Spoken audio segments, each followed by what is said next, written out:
Story 1. Firefighting. There is a large Irish community in firefighting because it was once a low-paying job and one of the few jobs Irish immigrants could get when they came to America. Very few Americans wanted to do it for the low pay. Story 2. Drone operators used to be a niche hobby, and many were hand-built. On top of that, they were expensive. You were basically a weird remote-controlled plane enthusiast, which 20 to 30 years ago ranged from, that's an interesting hobby to a weird niche hobby. Even when small drones started to come out for relatively cheap about 10 years ago, they were considered a fad or a toy. Now you have highly skilled filmmakers using drones. They're essential to sports games and other television, and they're vital in Ukraine. Story 3. IT guy. When it first started out, it was just for nerdy people, and they got mocked for it. Massive data banks with goofy-looking rolls of tape on them. Then it got serious, and if you say, I work in IT, and you're an actual IT guy, people know you're making bank, especially in cybersecurity. Story 4. YouTuber. It used to be some guy who got lucky doing 5-minute skits. It has since become a major multimedia platform where you have people using YouTube for serious journalism, documentaries, animation, and so on. Not to say that there aren't still silly things on there, but it's now a real job rather than a hobby one can get paid for. Story 5. Comedians were once considered little more than clowns or entertainers for drunk crowds, but over time, stand-up comedy began to evolve into a respectable art form.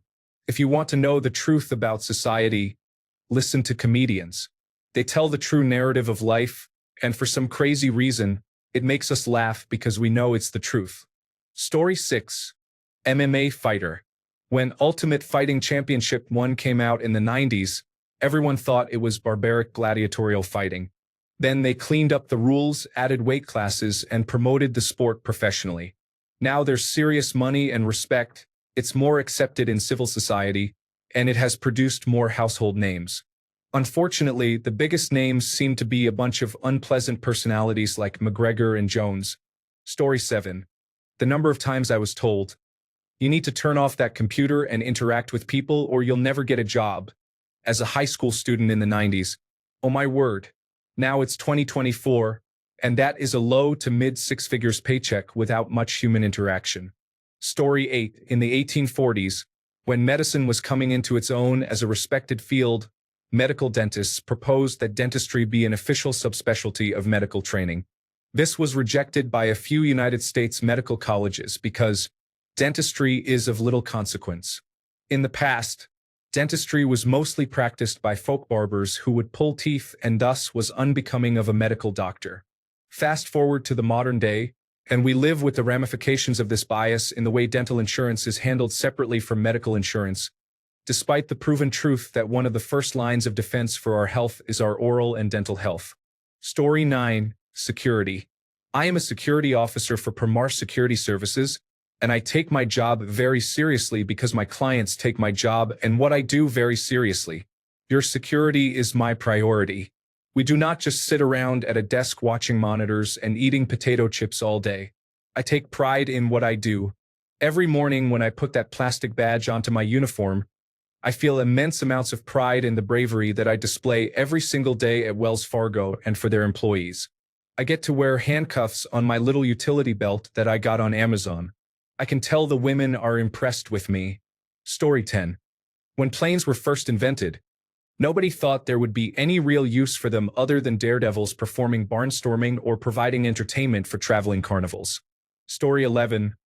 I remember my roommate my first year in college said that he was going to be a packaging major.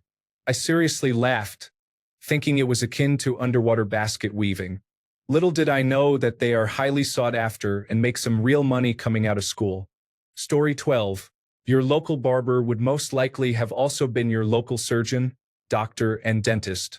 They were good with a blade, and they had leeches handy. A good barber can still make more than a doctor.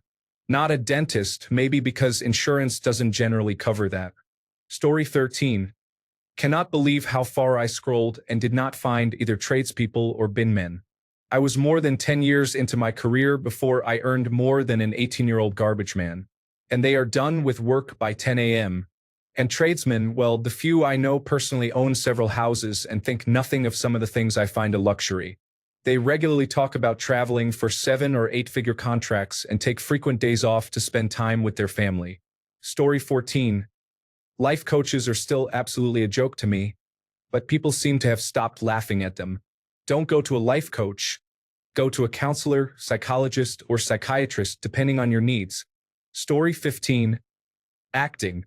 Before films became popular, the industry was seen as what clowns are today. As a result, no one wanted these jobs, and it was left to the heavily marginalized Jewish community. It was really the only work they could do at the time. At some point, the technology advanced, and soon everyone was watching movies. It was what families would look forward to and go to the theaters every week. Anyhow, that's why and how Hollywood became big, and a lot of famous actors today have a Jewish heritage, such as James Franco and Anne Hathaway. Story 16. Rocketry. Look up the story of Jack Parsons. They thought he was a lunatic. He laid the foundation for the Jet Propulsion Laboratory. Story 17. Social media marketing. It's not an intern running that corporate Instagram. It's someone who understands marketing and how to get the most out of a relatively cheap tool. Story 18. Nurses used to be prostitutes who were no longer able to make money. It wasn't until Florence Nightingale that it became a respected profession. Story 19. Internet content creators, influencers, and people producing amateur pornography.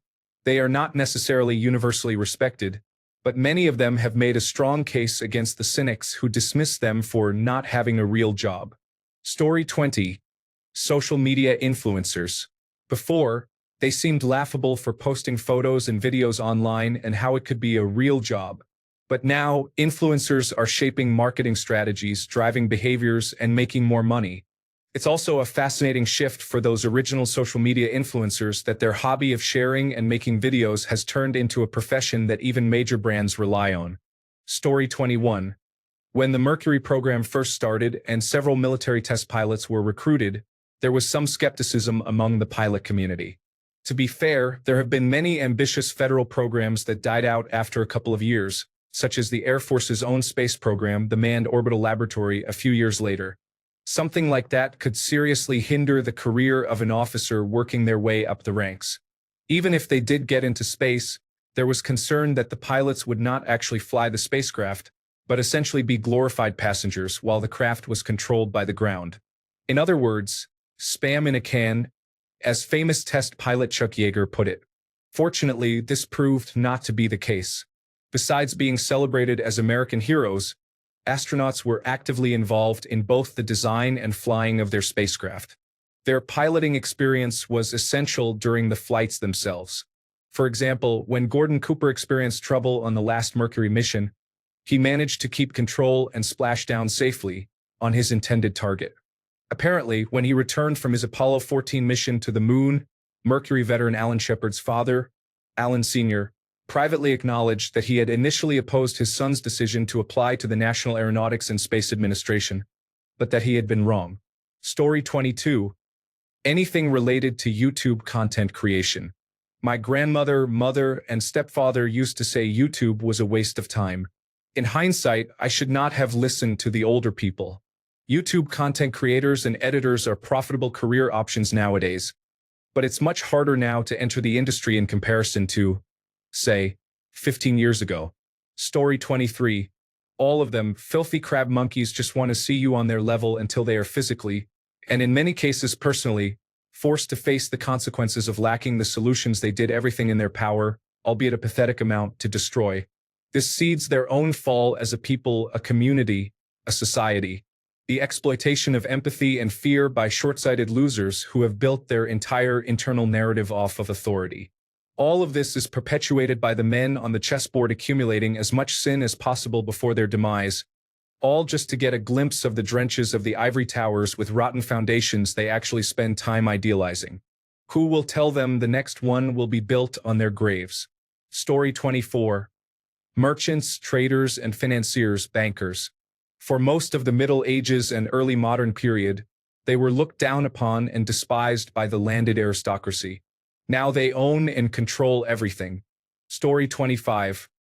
I don't think it is considered respectable quite yet, but sex work is on its way to being considered more respectable than it was in the past. It is still just a job, the world's oldest, as they say, and it does require skill. There's a lot of physical and emotional work that goes into it that many people wouldn't be able to do.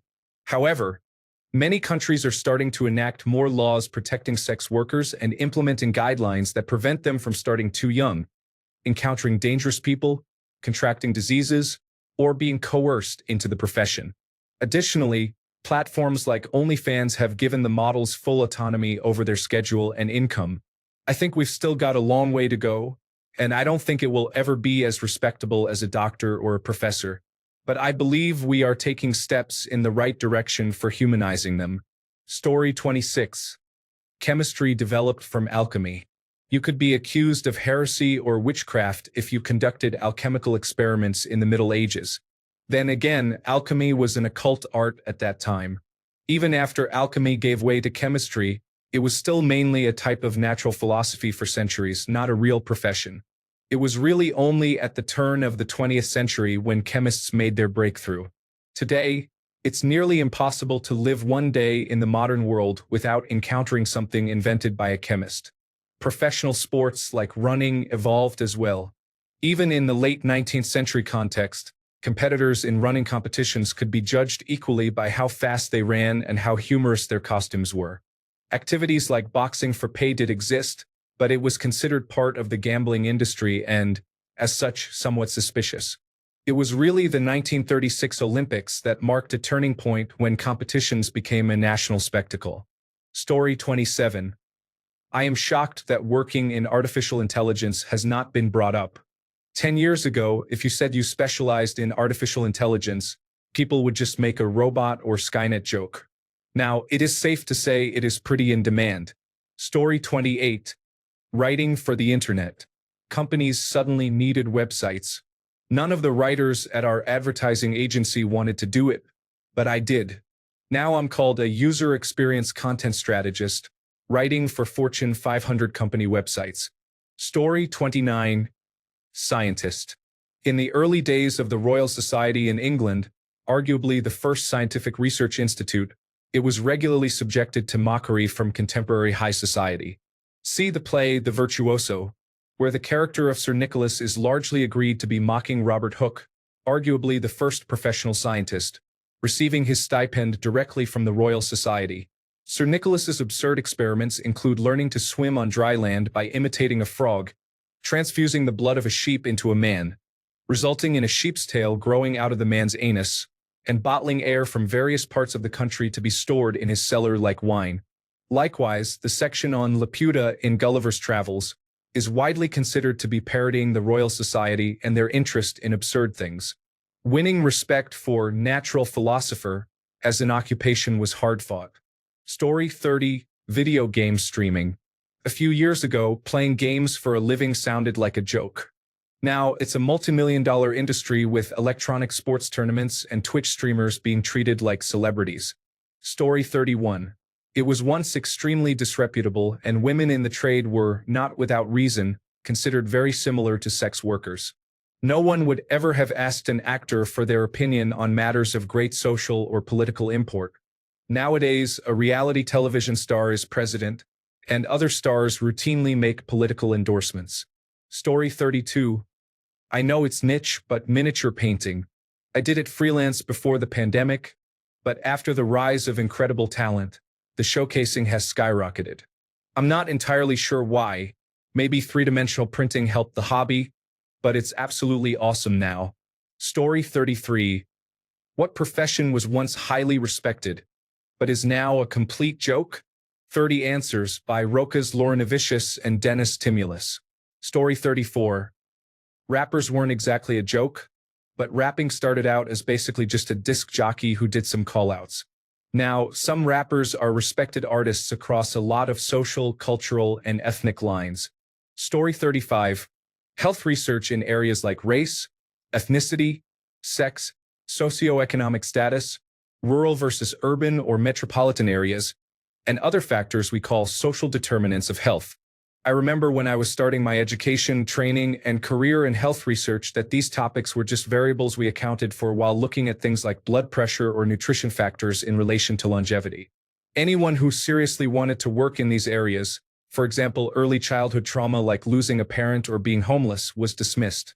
They would try to deter people from writing grants in these areas.